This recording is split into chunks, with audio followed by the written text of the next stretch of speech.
said Senator Sifuna is sipping his tea gently. I thought perhaps that's the only thing he can do gently.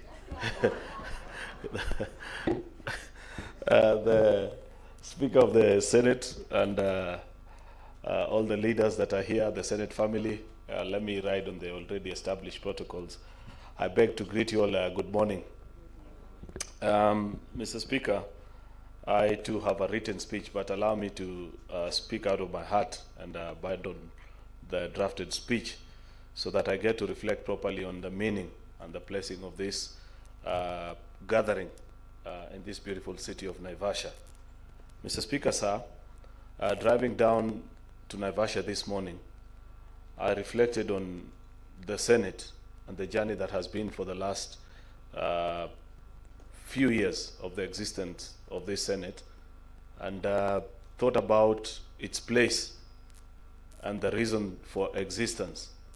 Mr. Speaker, I thought deeply and remembered that we could not perhaps have chosen a more apt location to have our conference than in this city of Naivasha, which is a home city of devolution, because when the 10th Parliament, midway through their term, just like us, retreated here, then as a unicameral house, to put the final coat of paint on our constitution, it was in this very city, perhaps in a hotel not very far from here, that they saw it fit that they grant the Senate of the Republic of Kenya the powers to nurture and uphold, defend, and ensure that devolution succeeds in Kenya.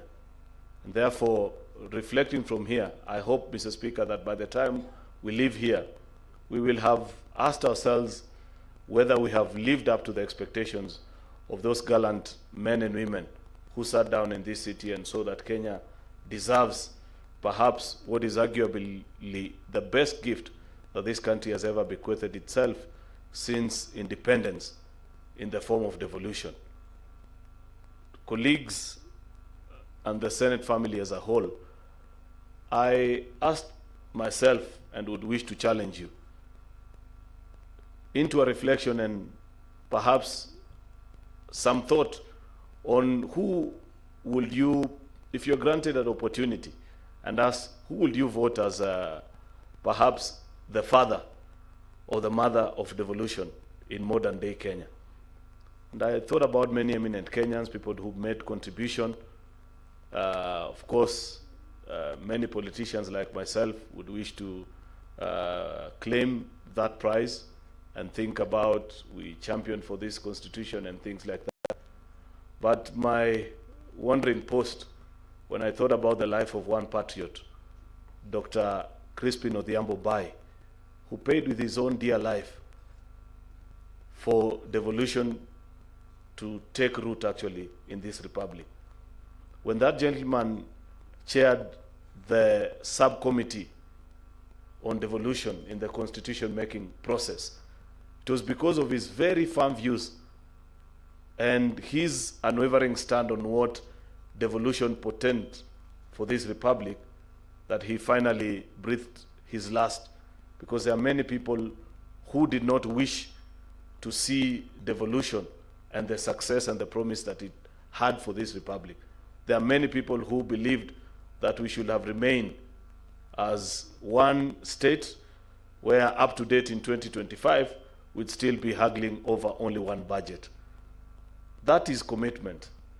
And I thought that perhaps we as the Fourth Senate must pray to God so deeply that he grants us that level of commitment to devolution and the desire to have it to succeed, so that in each of our working day, honorable speakers, members of staff and colleagues, we live up to that depth of commitment and belief in devolution to see it succeed in all our 47 devolved units.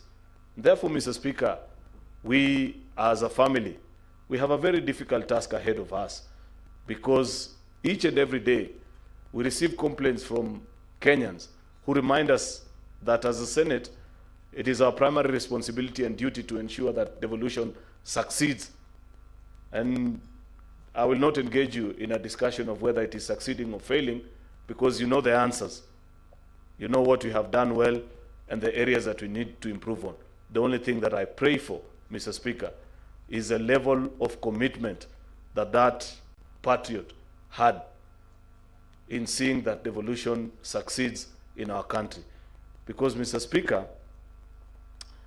each day when you drive down across the length and the breadth of this republic, you see the successes of devolution, but you also see the opportunity cost that continues to be lost in the form of reports that come to our house from CPIC, PAC, petitions, impeachment hearings, and you hear the gory stories of the things that goes on in our counties and ask yourself, can the Senate really stand up for devolution and think and reflect deeply that there are other Kenyans who are paid, including with their life, and say that while we may not necessarily have to pay with our life, what is it that we as an institution, Mr. Speaker, can do to ensure that 10, 15, 20 years down the line, people look back and say it was indeed in the Fourth Senate that devolution finally found its place and cruised, succeeded, and set up this country on a trajectory on the trajectory of prosperity.